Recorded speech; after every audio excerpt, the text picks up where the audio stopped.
Hi Air Signs, Gemini, Libra, and Aquarius. Welcome po sa ating channel at ito ay inyong Daily Gabay Tarot Reading for August 27, 2023. Please be reminded that this is general reading po, so maaari kayo makarelate o hindi. Just take what resonates. Gamitin ang reading na ito bilang gabay lamang. Balik po kayo dito bukas para sa ating Daily Gabay Tarot Reading for August 28, 2023. Please like, subscribe, and click bell button para po updated po kayo sa daily tarot reading natin.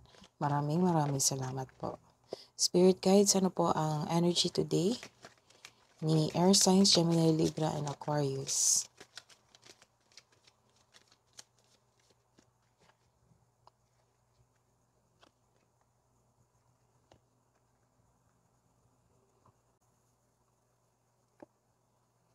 Isa itong pagtatapos sa isang mapait na sinapit.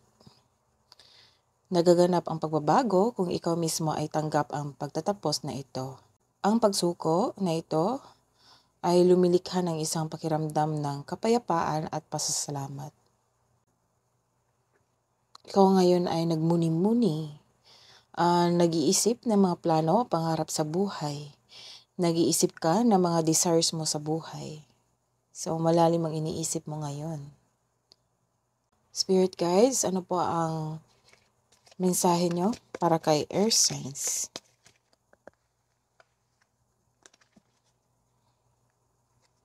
Mensahe pa po para kay Air Signs, Gemini, Libra, and Aquarius ngayong August 27. Slow down to relax. Break to enjoy the beauty around you.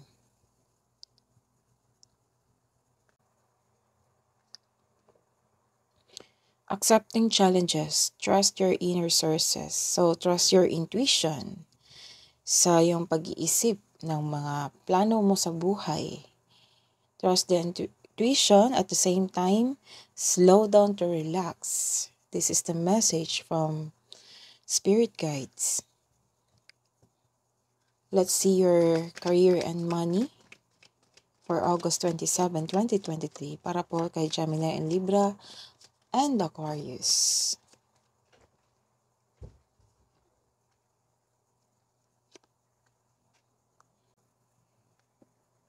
Nagkaroon ka ng restlessness. You are avoiding self-reflection. Wala kang pahinga sa trabaho or wala kang pahinga sa pag-iisip ng mga plano. Walang pahinga, ayaw mo ring magpahinga. Wala kang tulog, ayaw mo rin matulog. Hindi ka kampante ngayon sa workplace mo, sa iyong negosyo. You are not interested to face the reality. Nagtatago ka instead of facing the reality. Some of you, hinahayaan mo ang tao na saktan ka.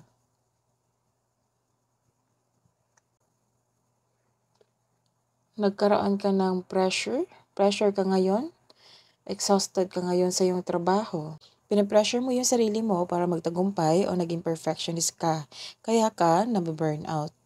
Subukang kunin mo lamang kung ano ang maaari mong kunin. Ilan din sa inyo nagkaroon ng intriga. May ganap na intriga.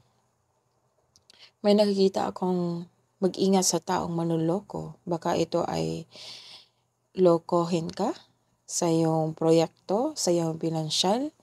Mag-ingat sa taong manloloko o scammer. Let's see your love and romance. Gemini, Libra, and Aquarius ngayong August 27, 2023. I need 2 cards po, Spirit Guides.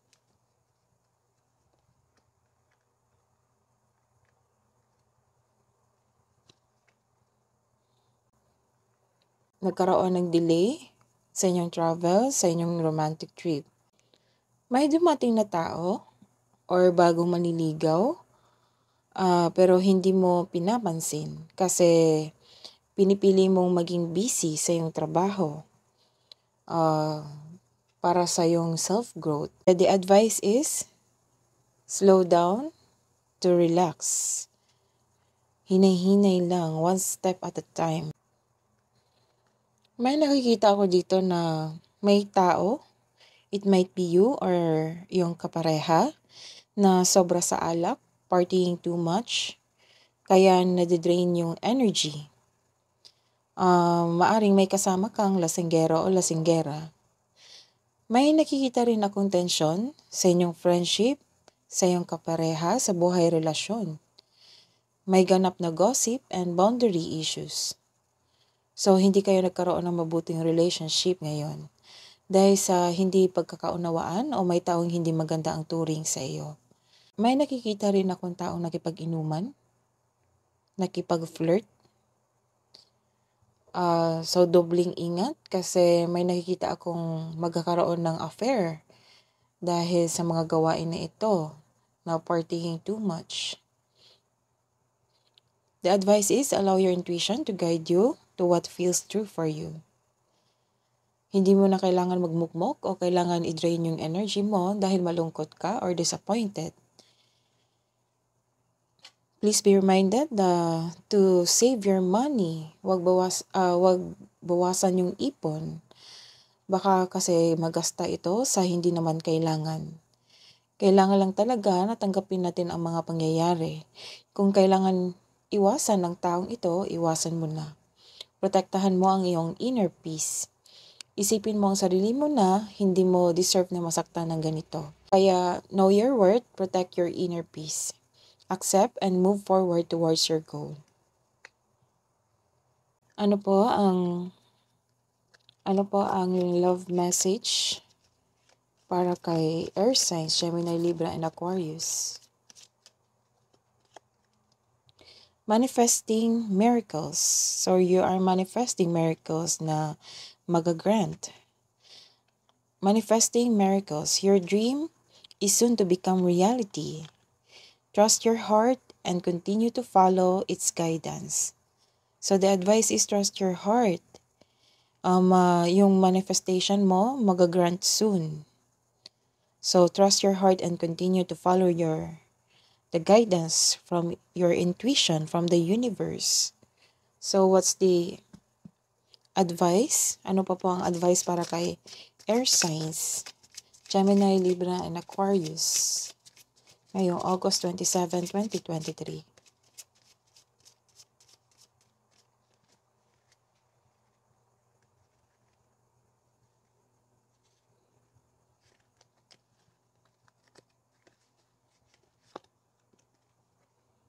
A new start is coming. So this is the confirmation na may new cycle. A new start is coming. May parating na blessing. Ano pa po ang angels advice? Angels, spirit guides, archangels para kay Earth Signs, Hulog. Clairsentience, Archangel Raguel. Notice your recurring physical and emotional feelings as they signify divine guidance. So you are divinely guided. That is your reading today, Air Signs, Gemini, Libra, and Aquarius. Balik po kayo dito bukas para sa August 28 reading po. Please like and subscribe and click the bell button for notification para po updated kayo sa tarot reading natin. Maraming salamat po.